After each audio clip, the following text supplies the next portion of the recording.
À nouveau bonjour et à nouveau merci à Guillaume de permettre cet échange. Comme je disais tout à l'heure, c'est dans ces moments de crise qu'il nous faut échanger et c'est maintenant qu'il faut véritablement faire de la politique. On a, après les événements d'hier, après l'abomination d'hier, un réflexe légitime de sidération devant l'horreur. On est évidemment en empathie avec la famille de la victime, avec tout le corps enseignant. Mais il y a ce risque de céder à la haine. Et je ne dis pas céder au hasard parce que c'est bien la pente dont nous devons nous garder. Parce que l'objet de cette terreur, c'est de nous diviser. C'est d'appeler à la haine, très concrètement, des musulmans, à provoquer la guerre civile et à nous transformer nous-mêmes en chantres de l'abolition de nos principes de liberté, d'égalité, de fraternité, de laïcité. C'est la stratégie de la zone grise qui est développée par certains théoriciens du djihadisme. Et si on n'est pas lucide là-dessus, alors nous céderons et nous vacillerons et nous leur donnerons la victoire. C'est ce que disait le Premier ministre norvégien Jens Stoltenberg. Et Jacinda Ardern en Nouvelle-Zélande, après l'attentat de Christchurch, ne disait pas autrement. Nous devons répondre à la terreur par plus de démocratie, plus d'ouverture et de tolérance, et je rajouterai un peu à la manière de ce que tu viens de dire, Emmanuel, en renforçant notre République et en la hissant à la hauteur de la promesse. Contrairement au dogmatisme, aux obscurantistes, nous n'avons pas de certitude, mais nous avons des principes. Ces principes, c'est un triptyque, celui de la République, auquel on pourra rajouter un pilier qui fait lui-même principe, la laïcité, et puis un outil d'émancipation, l'éducation. La liberté, nous devons donc les renforcer, en particulier dans ces temps où elles reculent devant l'épidémie. On doit justement garder en tête que ces reculs ne peuvent être que momentanés et librement consentis. Et quand elles sont attaquées, eh bien nous devons répliquer pour les défendre. C'est bien sûr la réaction merveilleuse du peuple français le 11 janvier 2015, quand la liberté d'expression était attaquée à travers Charlie Hebdo. Renforcer également l'égalité, parce que contre ceux qui divisent, nous devons répliquer par plus d'égalité, là encore. Et oui, les politiques libérales d'inégalité, à courte vue, font le terreau de tous les dogmatismes, tous les fanatismes. Ça n'explique pas il ne s'agit pas d'expliquer chaque événement, mais ça contribue à cette désaffiliation et au sentiment de perte d'appartenir à un monde commun. Et la République, l'égalité face à l'oligarchie ou hier la monarchie, ça ne se décrète pas, ça se vit dans la tête et dans les cœurs, et c'est un combat du quotidien.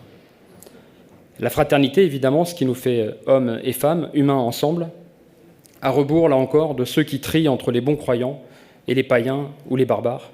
Et nous affirmons, nous attachons notre solidarité à l'ensemble du vivant et entre les humains. Et puis la laïcité, bien sûr, et ce n'est pas devant le parti radical que je vais développé longuement, mais dans sa version répressive, et donc la sanction à l'égard des prêches anti-républicains, et dans sa version de loi de liberté d'exercice des cultes. Là, à nouveau, ne tombons pas dans le piège. Ils veulent nous faire craindre les musulmans, trier entre les croyants et les autres. N'ayons pas la faiblesse de leur faire ce cadeau. Les musulmans de France sont nos frères et sœurs en République. La laïcité, à nouveau, tu l'as dit Emmanuel, tout le monde le sait ici, ça n'est pas l'interdiction des croyances, mais le pilier qui permet l'organisation de notre vie en société dans le respect de l'intime de chacun, de chacune, croyant ou athée.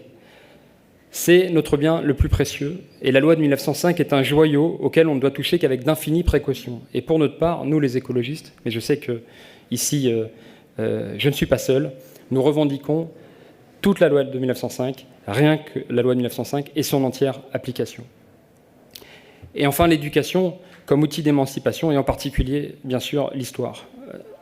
Il faut avoir une pensée émue pour tous ces profs qui ont fait ce que nous sommes, qui sont souvent moqués, brocardés, des fois uniquement envisagés à travers le prisme des statistiques ou d'un coût, comme des fonctionnaires et des dépenses inutiles.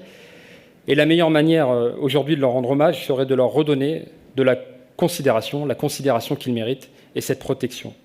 L'éducation et la construction de l'esprit critique sont la condition de la démocratie et de la lutte contre le terrorisme. C'est aussi ce qui fait ce nous ensemble.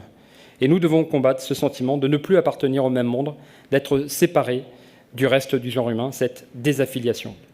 Et fondamentalement, c'est ça la promesse républicaine, ne laisser personne sur le bord de la route.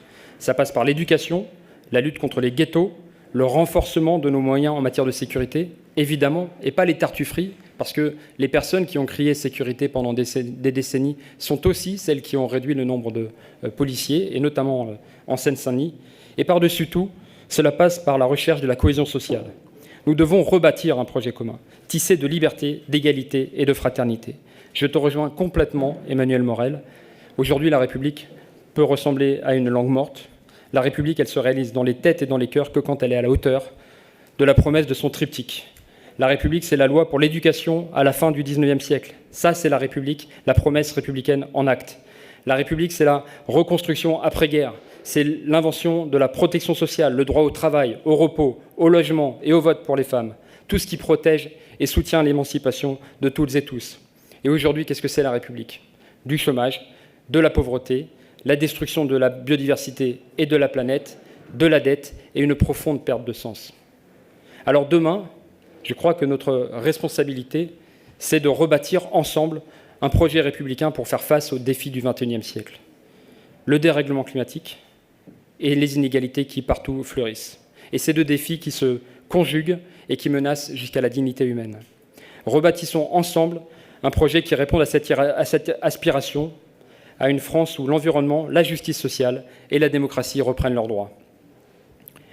Puisque nous sommes attaqués, répondons.